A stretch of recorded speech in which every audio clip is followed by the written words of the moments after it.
É. Senador, o senhor está falando dessa questão das emendas de bancada também. A gente está vendo agora um debate, inclusive noticiamos ontem, que está no STF, que o Congresso está tentando flexibilizar a prestação de contas. Quer dizer, você poder mandar também as emendas de bancada sem nenhum tipo de destinação específica, sem você dizer exatamente para que obra para o que é. A gente fica parecendo que parece gato e rato. A imprensa atrás todo dia de buscar aonde está sendo aplicado o dinheiro público. Vocês, como parlamentares, não seria o correto vocês garantirem justamente maior definição e transparência na aplicação desses recursos, para que vocês não sejam acusados de estarem desviando esses recursos, porque, no fim das contas, a impressão que dá, a imagem que fica para quem está de fora, é que no Congresso só tem gente interessada em desviar dinheiro.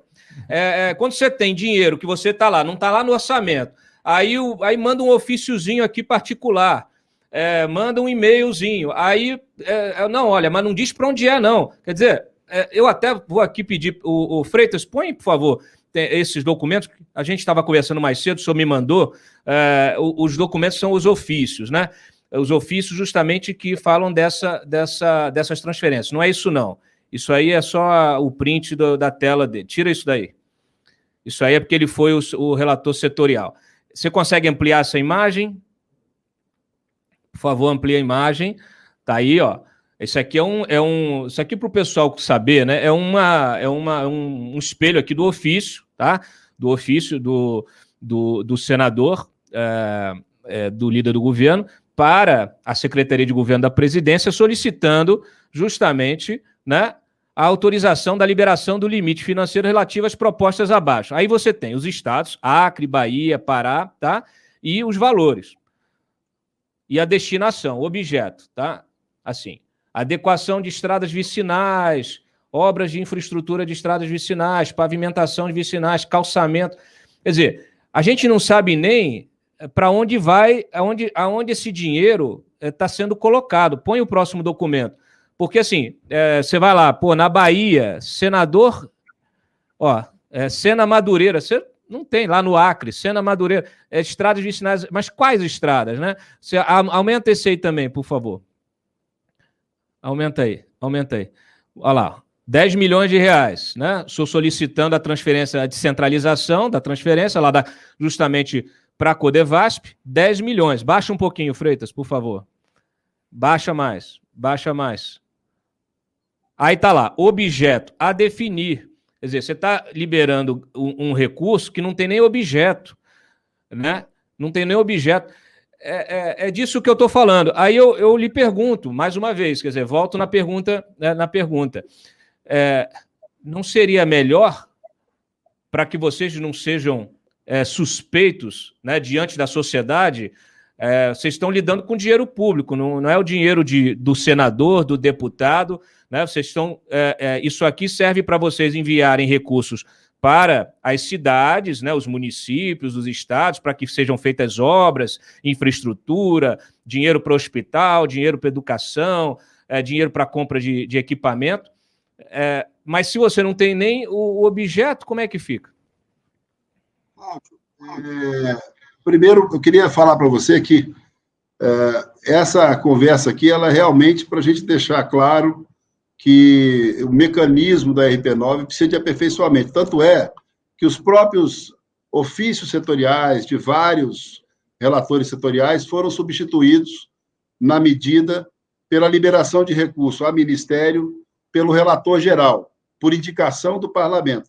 Então, se nós pegarmos a nota do Ministério acerca disso, há a prerrogativa para indicação do recurso do orçamento, e a indicação do ofício é o início de um processo que, se destrinchado, vai dar todo um processo de utilização de recurso público que deve ser acompanhado pelo município, pelos órgãos de controle, Tribunal de Contas da União, Ministério Público, Polícia Federal. Agora, é evidente que, por toda a discussão feita, principalmente porque a RP9 vai na retificação permanente do orçamento. O orçamento tem emenda individual e positiva, emenda de bancada, recursos dos ministérios, e durante o ano, os recursos que são redirecionados vão para algumas rubricas, entre elas o RP9. Então, realmente, se formos pensar na aplicação desse ano, que será a segunda, e nós temos 5 meses sem a execução do orçamento de 2021, é evidente que a gente concorda que é preciso reavaliar e discutir os mecanismos, como foi feito há tempos atrás, com as emendas individuais, com as emendas de bancada. E eu queria fazer uma observação com relação à utilização, Diego e Cláudio, com relação à questão dos recursos aos municípios. O dispositivo da transferência especial está sendo discutido ainda. É verdade que há discussão também no STF, e é uma discussão que você colocou aqui muito bem sobre a transferência sem uma atividade definitiva.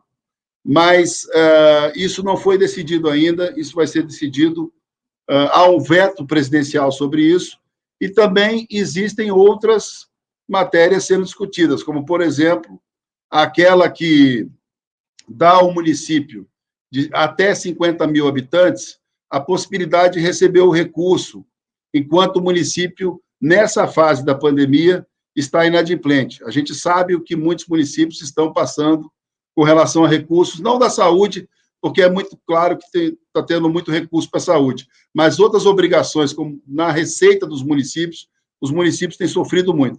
Então, eu concordo com o que você está falando e acho que é um assunto que ainda está em discussão aqui e que deve levar a uma reflexão profunda sobre isso.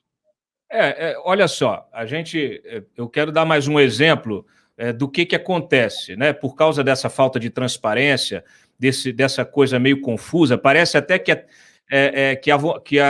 a intenção é confundir justamente para que a sociedade, a imprensa, a gente não consiga entender para quem está indo, para onde está indo o dinheiro, né? Então, por exemplo, tem um outro ofício aqui, que o senhor depois até me disse que foi, não sei se foi cancelado, abre um pouquinho, né? Esses aqui, ainda de 2019, outubro de 2019, esse aqui foi esse dinheiro ou foi cancelado? Foi cancelado o ofício, porque não era da nossa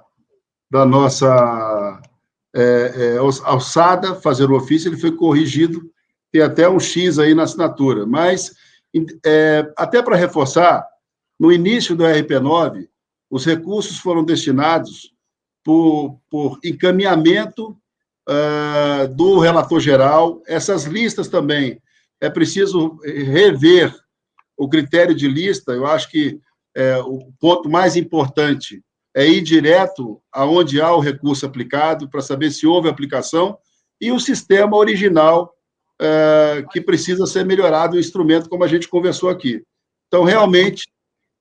Me diz uma coisa, justamente, é importante a gente entender como se dá essa liberação, né? Porque a gente tem, tudo bem, tem essa lista, essa aí não foi, depois foi feita a outra, mas está aqui os municípios do Maranhão e esses valores para pavimentação, asfalto e tal. E tem os municípios lá, Zedoca, Maranhãozinho, Garapé do Meio, Monção, papapá. Depois o senhor foi lá no Canuto, o anterior do Rogério Marinho, aí tem a foto até da sua reunião, o senhor com o Maranhãozinho, né, o deputado. Põe a foto, Freitas, por favor. Ó, a foto, o senhor lá fazendo esse meio de campo aí para liberar o recurso, né? Aí olha só o que aconteceu depois. Aí põe a matéria lá. Põe a matéria na tela. Olha lá. Esse deputado, Maranhãozinho, ele virou alvo de uma operação da Polícia Federal. Ele conseguiu 75 milhões em emendas lá na Codevasf. Aí apreenderam na casa dele 2 milhões de reais. Esse sujeito, inclusive, está querendo ser candidato lá ao governo. Baixa um pouquinho lá. Baixa um pouquinho. Acharam na casa dele 2 milhões de reais. Entendeu? Aí tá lá, olha, operação Descalabro, que foi no ano passado, o valor de 15 milhões. Quer dizer, aí fica parecendo que o senhor tem envolvimento nisso. Por quê? Porque o deputado federal está sendo investigado, as prefeituras desviaram dinheiro, os municípios são os mesmos. O senhor concorda comigo? É ruim para a sua imagem também. É ruim para a imagem do Congresso, da política no Brasil. Claro, nós estamos discutindo a questão do orçamento, do RP9, os investimentos que fiz nos recursos com todos os parlamentares que tiveram atendimento por mim, são passíveis de fiscalização do órgão de controle.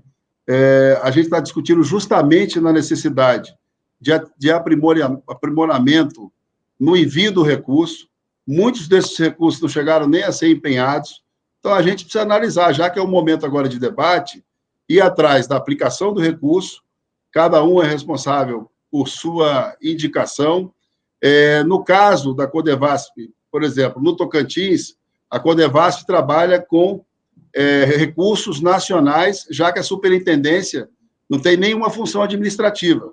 Então, todos os parlamentares que deram recurso ao Estado utilizaram-se de processos nacionais.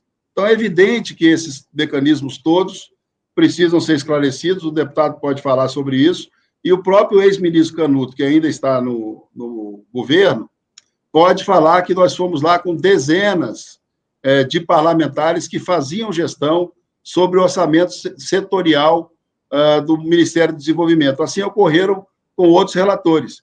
E assim ocorreram também com outros estados que tiveram transferências muito maiores e que não tiveram dificuldade na sua aplicação. Também há, por parte desse governo, uma retomada muito forte quando a gente discute aqui internamente de onde vêm os recursos, aonde são aplicados os recursos do governo federal. O governo federal aplicou milhões de recursos em obras que estavam paradas há bastante tempo. A retomada, principalmente no setor hídrico brasileiro, é de retomada de obras que estavam há anos abandonadas. Então, é preciso levantar ponto a ponto, e com relação ao orçamento, eu concordo com você que é preciso aprimorar critérios de fiscalização e controle.